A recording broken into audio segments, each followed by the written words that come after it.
All right, guys, I want to talk to you about what happens when you mix sealants. So my initial setup and seal was using the Silca sealant with the fiber foam, I think it's called. And this is the one that has pieces of carbon fiber in it. Initially, it seemed like it was working really well. I had a pretty decent size hole. Here you could see this one on the side. Took 2 plugs. It was just about 9 millimeters. So I had to use one of the mega plugs from Dynaplug and their regular plug. That worked. Initially, I had used 2 regular plugs and eventually they fell in the tire and they stuck like this. They stuck pretty fast initially because I had to use CO2. CO2 dries out the Silca sealant almost immediately. And one of the things that I noticed now that I took the tire off was when you set this up with the Silca sealant with the piece of carbon fiber, when you initially seat the tire, most of those carbon flakes go to the bead of the tire, it seems like. I can kind of point out here, a lot of them I think get used up in that initial seal because when I go back to the plug, there's not a lot of carbon fiber flakes around those initial punctures. Sorry about the one-handed video here, but if you look, this is not any of the carbon fiber flake. This is just the Dynaplug material. The Dynaplug works great. I ended up getting back to my house. I had no Silca replenisher, so I used the regular Stan's tire sealant, not even the Pro, the kind I can inject.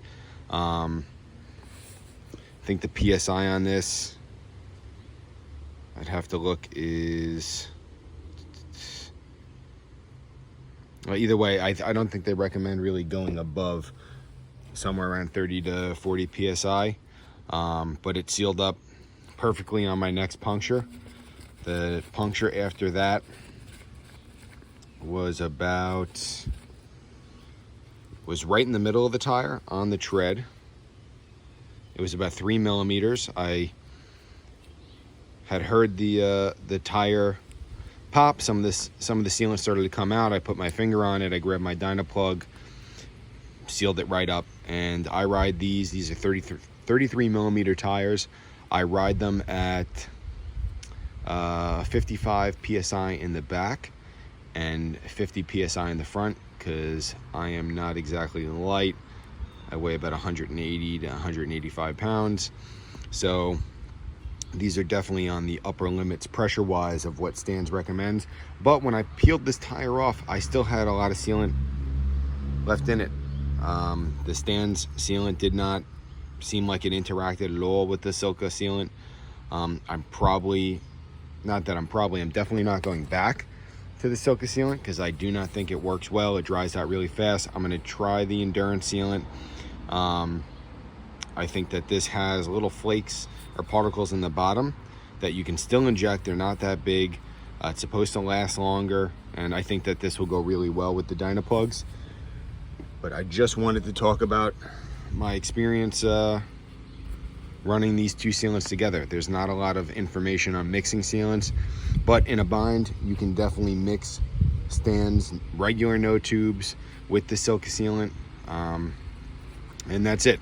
I think for the price, you're better off with using like a Stan's or an orange seal because, like I said, from my experience on these tires, most of the carbon flakes seem to go to the initial bead.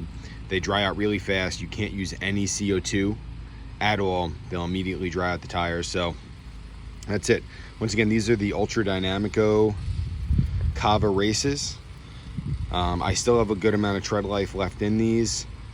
They have 14 or 1500 miles on them.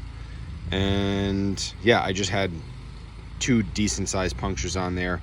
I do some pretty long distance riding and I just didn't want to risk it. So the front tire is still good. Plenty of tread life left on them. They're dirty because I do pop on some dirt roads with these tires, but that is my setup. Sorry for the crappy video. This is the first time I've ever made a YouTube video, so hope you guys enjoy it.